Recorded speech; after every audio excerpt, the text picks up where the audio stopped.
Halo adik-adik, kembali lagi bersama Miss Desi. Hari ini kita membahas mengenai pembahasan untuk kisi-kisi ujian akhir sekolah. Oke, langsung saja kita mulai. Untuk soal yang pertama,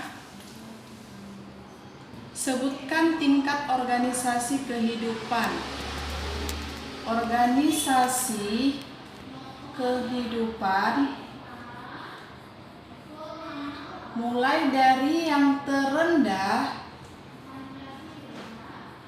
hingga yang tertinggi. Itu dimulai dari yang pertama ada sel, selanjutnya ada jaringan, setelah jaringan nanti ada yang namanya organ,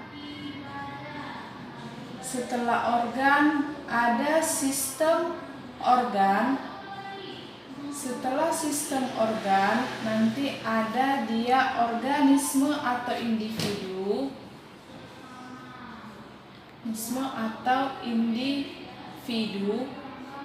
selanjutnya ada populasi, setelah populasi ada komunitas, setelah komunitas ada ekosistem. Jadi dari tingkat organisasi kehidupan ini yang paling rendah adalah sel dan yang paling tinggi itu adalah ekosistem. Seperti yang kita ketahui, sel merupakan unit terkecil dari kehidupan. Nah, jadi kalau untuk pengertian jaringan itu merupakan sekumpulan dari sel, pengertian dari organ, sekumpulan dari jaringan. Kan terakhirnya nanti ada ekosistem. Ekosistem adalah hubungan timbal balik antara komponen biotik dan komponen abiotik. Oke, ini untuk soal nomor 1. Selanjutnya bisa kita lihat soal nomor 2. Tuliskan peranan organel sel. Baik, nanti kalian bisa menyebutkan 5 organel sel. Jadi organel sel, organel sel itu nanti ada yang pertama mitokondria. Mitokondria berfungsi sebagai tempat respirasi sel atau tempat penghasil energi di dalam sel. Selanjutnya kalian bisa tulis ada ribosom. Nah, ribosom itu nanti fungsinya untuk sintesis protein. Baru nanti kalian bisa buat retikulum endoplasma. Nah, retikulum endoplasma atau RE itu nanti ada 2 ya, Dik. Berdasarkan ada tidaknya granula. Nanti dia ada RE kasar, ada RE halus. Nah, fungsinya pun berbeda. Kalau dia RE kasar itu untuk tempat sintesis lemak. RE kasar itu tempat sintesis protein. Karena pada RE kasar itu terdapat ribosom. Sedangkan RE halus fungsinya itu untuk sintesis lemak. Karena pada RE halus tidak terdapat ribosom. Oke, ini ada organel sel. Selanjutnya kalian bisa buat macam-macam organel sel itu ada lisosom. Nah, fungsi lisosom itu untuk pencernaan intraseluler. Oke. Ada nanti organel sel itu plastida. Plastida itu untuk tempat fotosintesis. Karena di dalam plastida terdapat yang namanya zat klorofil. Selanjutnya, kalian bisa buat itu, contohnya adalah badan Golgi. Badan Golgi itu untuk proses sekresi di dalam sel. Jadi dia seperti penghasil enzim. Oke, selanjutnya kalian bisa lihat soal nomor 3. Tuliskan perbedaan sel hewan dan sel tumbuhan. Perbedaan sel hewan dan sel tumbuhan. Oke, Miss buat tabel.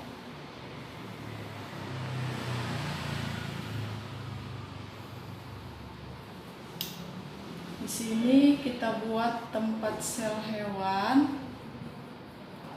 Di sini sel tumbuhan. Nah, jadi yang pertama bisa, kalau pada sel hewan dia tidak memiliki dinding sel. Kebalikan dari sel hewan ada sel tumbuhan, dia memiliki dinding sel. Pada sel hewan terdapat organel lisosom. Pada sel tumbuhan tidak terdapat organel lisosom. Pada sel hewan terdapat organel sentriol.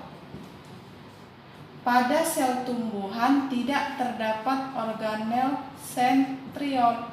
Nah, sentriol ini sendiri nanti fungsinya untuk pembelahan sel. Nah, selanjutnya perbedaannya adalah pada sel hewan tidak terdapat yang namanya plastida. Pada sel tumbuhan terdapat plastida. Selanjutnya perbedaannya adalah pada sel hewan vakuolanya berukuran kecil, sedangkan pada sel tumbuhan vakuolanya berukuran lebih besar. Oke, ini adalah perbedaan antara sel hewan dengan sel tumbuhan. Jadi sisa-sisa organelnya mereka pasti sama-sama punya, seperti mitokondria, retikulum endoplasma, dan ribosom. Oke, selanjutnya bisa lihat soal nomor 4. Apa yang dimaksud dengan sel eukariotik dan sel prokariotik? Nah, ini 4. Sel prokariotik itu adalah sel yang tidak memiliki membran inti sel. Oke, jadi dia yang nggak punya itu adalah membran inti sel, bukan membran sel, perlu diingat ya. Nah, contoh organisme yang termasuk ke sel prokariotik itu adalah kingdom Monera. Jadi semua Monera merupakan sel prokariotik.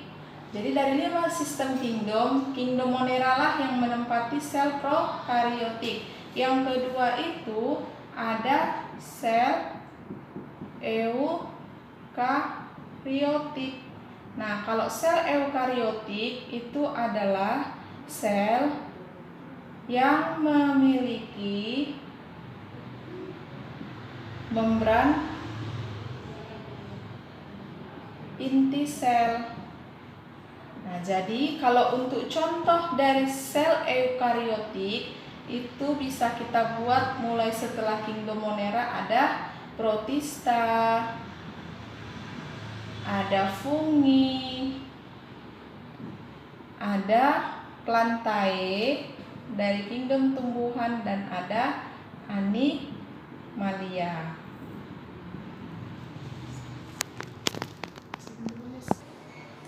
Oke, selanjutnya bisa kita lihat soal nomor 5. Sebutkan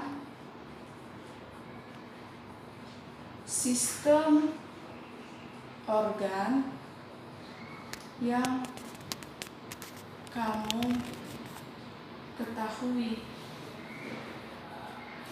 Nah, jadi sistem organ di dalam tubuh manusia atau organisme tersusun atas sistem organ seperti yang kita ketahui tadi. Setelah sel ada jaringan, ada organ, ada sistem organ, sehingga membentuk yang namanya organisme atau individu. Jadi di dalam suatu individu sudah pasti ada sistem organ ke bawahnya. Jadi contoh beberapa sistem organ kamu bisa buat untuk sistem organ pada hewan atau pada manusia. Kamu bisa kasih contoh, itu ada sistem pernafasan. Selanjutnya ada sistem pengeluaran, yaitu ekskresi. Baru ada sistem reproduksi. Baru ada sistem peredaran darah. Satu lagi kamu bisa buat sistem indera. Jadi di setiap sistem ini ada yang namanya organ-organ pendukung sehingga membentuk sistem-sistem tersebut. Nah, itu pada sistem hewan atau manusia. Selanjutnya untuk sistem organ pada tumbuhan, kamu bisa buat itu ada sistem pengangkutan.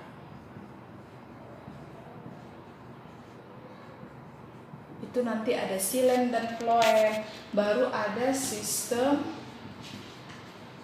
pengeluaran. Nanti ada organ daun atau batang. Ini untuk soal nomor 5. Selanjutnya ada soal nomor 6. Apa sajakah organ penyusun dari sistem organ?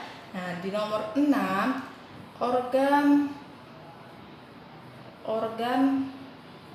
penyusun dari sistem organ di bawah ini. Oke, yang pertama itu ada sistem pernafasan. Berarti sistem organ pernafasan itu tersusun atas organ-organ seperti yang kita ketahui, ada hidung, selanjutnya ada tenggorokan, baru nanti ada paru-paru. Oke, untuk yang kedua itu ada sistem peredaran darah. Sistem peredaran darah atau sirkulasi itu nanti tersusun atas organ-organ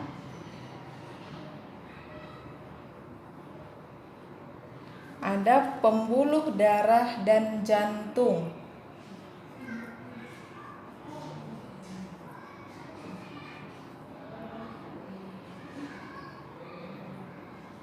Selanjutnya ada sistem ekskresi. Nah, pada sistem ekskresi itu nanti ada organ-organ ekskresi.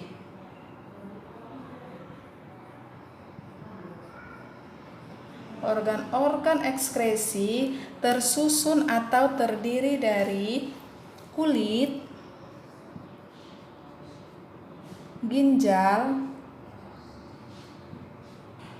paru-paru, dan hati. Oke, itu untuk soal nomor 6. Soal nomor 7, kita lanjut ke soal nomor 7.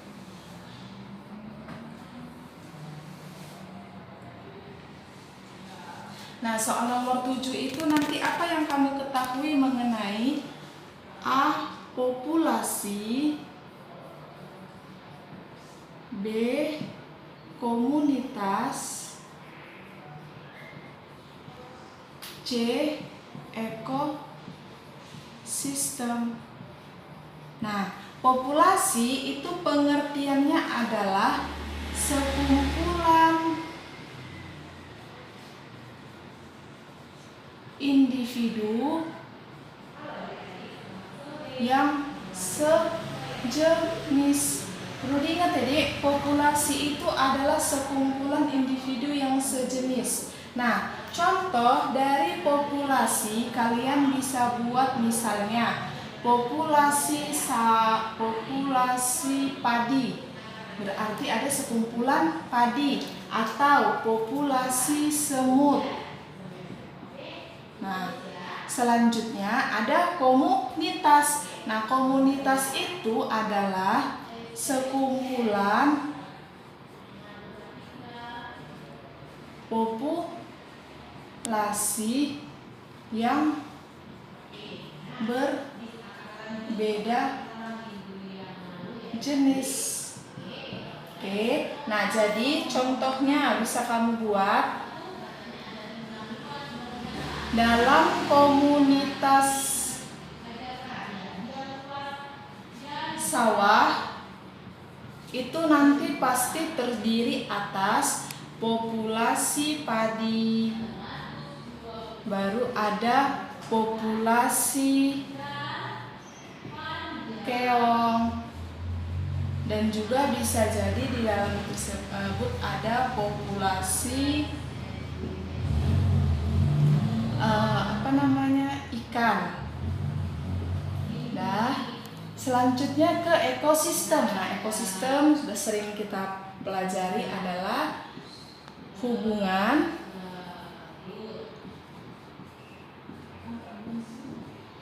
timbal balik antara komponen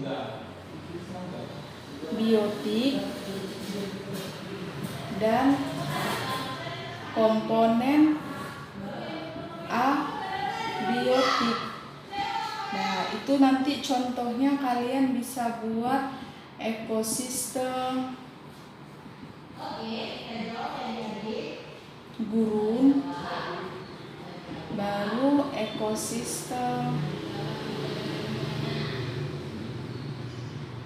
air laut. Selanjutnya, inilah pengertian dari populasi, komunitas, dan ekosistem. Selanjutnya bisa kalian lihat soal nomor 8, buatlah komponen biotik dan abiotik pada ekosistem sawah. Nomor 8 itu ada ekosistem sawah. Seperti yang kita ketahui tadi, pengertian ekosistem bisa dilihat di nomor selanjutnya. Nah, berarti di sini ada yang namanya komponen biotik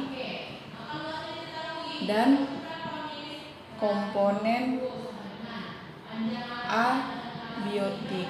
Nah, pada sawah kita bisa jumpai komponen biotik itu adalah komponen yang hidup atau terdiri atas makhluk hidup.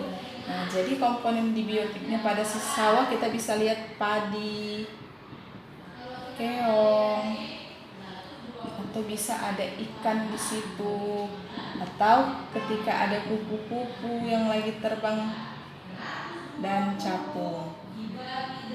Nah, kalau komponen abiotiknya berarti komponen yang tidak hidup. Nah, komponen yang tidak hidup itu kalian bisa buat udara, tanah, air, dan cahaya matahari.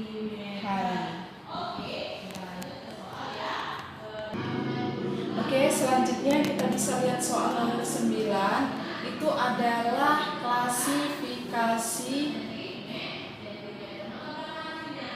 makhluk hidup. Nah, klasifikasi makhluk hidup atau pengelompokan makhluk hidup dalam sistem 5 kingdom. Sistem 5 kingdom itu nanti terdiri dari yang pertama ada kingdom Monera. Jadi kingdom Monera ini adalah kingdom yang paling sederhana. Nah, ciri-cirinya kita bisa buat pada kingdom Monera termasuk organisme prokaryotik. Selanjutnya dia masih uniseluler. Baru pada kingdom Monera itu dia ada yang memiliki klorofil. Nah, contoh dari kingdom Monera kalian bisa buat bakteri atau alga hijau biru. Nah, selanjutnya itu ada kingdom Protista. Kingdom Protista dia sudah lebih tinggi daripada kingdom Monera. Ciri-cirinya dia sudah termasuk organisme eukaryotik. Terus dia masih uniseluler. Nah, kingdom Protista itu nanti akan dikelompokkan lagi menjadi 3. Itu ada yang pertama protozoa, yaitu Protista mirip hewan. Nah, Protista mirip hewan itu dia bersifat heterotrof. Jadi dia tidak bisa membuat makanan sendiri. Contohnya itu kalian bisa tulis amoeba atau bisa juga paramecium. Nah, selanjutnya ada alga. Alga itu Protista mirip tumbuhan. Protista mirip tumbuhan itu sudah bersifat autotrof. Jadi dia bisa membuat makanan sendiri. Contoh dari alga itu ada alga hijau, alga merah. Nah, selanjutnya itu ada Protista mirip jamur.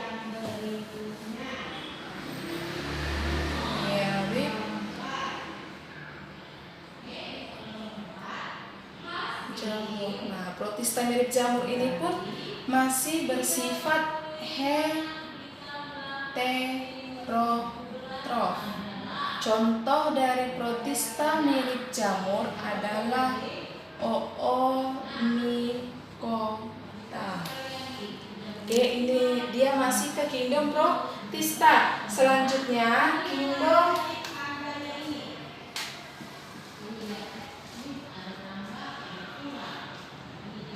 fungi. Nah, kingdom fungi ini adalah kingdom jamur. Ciri-ciri dari kingdom fungi, dia sudah eukariotik,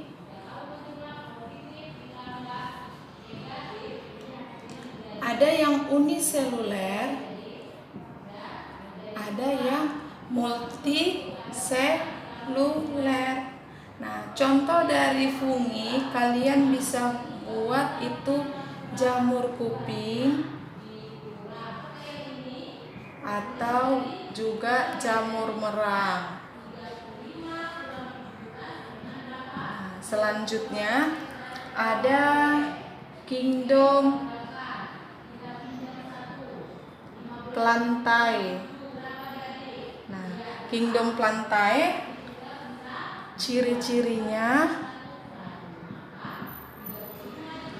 eukariotik, multiseluler, dan bersifat autotrof, bisa menghasilkan makanan sendiri. Kingdom plantae itu nanti terdiri atas dua, ada dia tumbuhan berpembuluh, ada dia tumbuhan tidak berpembuluh. Nah, contoh tumbuhan berpembuluh itu adalah tumbuhan paku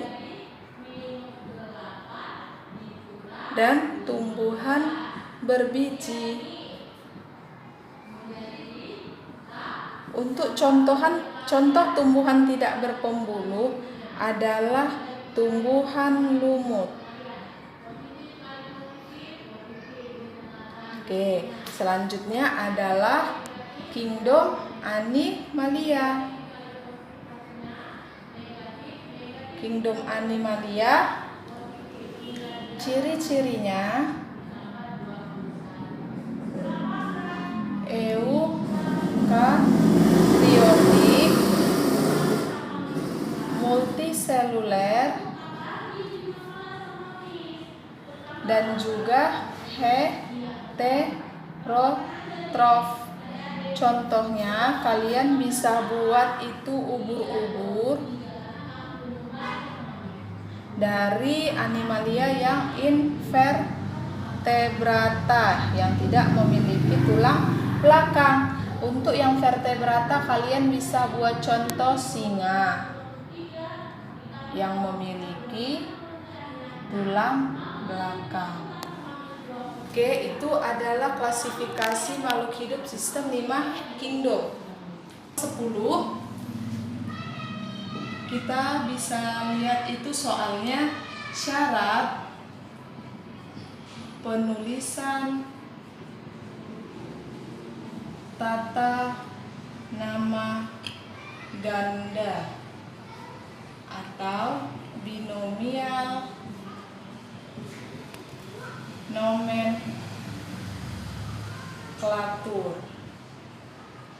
Nah, itu syaratnya adalah yang pertama itu bahasa Latin atau bahasa asing yang dilatinkan. Yang kedua, terdiri dari 2 kata. Yang ketiga, kata pertama menunjukkan genus dan penulisannya diawali huruf kapital. Kata kedua menunjukkan spesies. Terus tulisan miring atau bisa digaris bawahi. Oke, Miss kasih contoh, itu contohnya misalkan mangga. Mangga nama latinnya Mangifera indica. Nah, jadi Mangifera indica ini bisa kalian tulis dalam tulisan miring dan umumnya itu kalau kalian pakai komputer. Jadi kalau tulis tangan dia harus digaris bawahi Mangifera indica. Selanjutnya bisa kalian buat contohnya itu harimau. Harimau, Panthera tigris. Jangan lupa digaris bawahi. Oke, inilah syarat penulisan tata nama ganda atau binomial nomenklatur. Jadi adik-adik, itu ada beberapa soal kisi-kisi untuk ujian UAS kalian. Tetap semangat belajar di rumah dan juga jangan lupa dalam pembelajaran online-nya. Oke, terima kasih.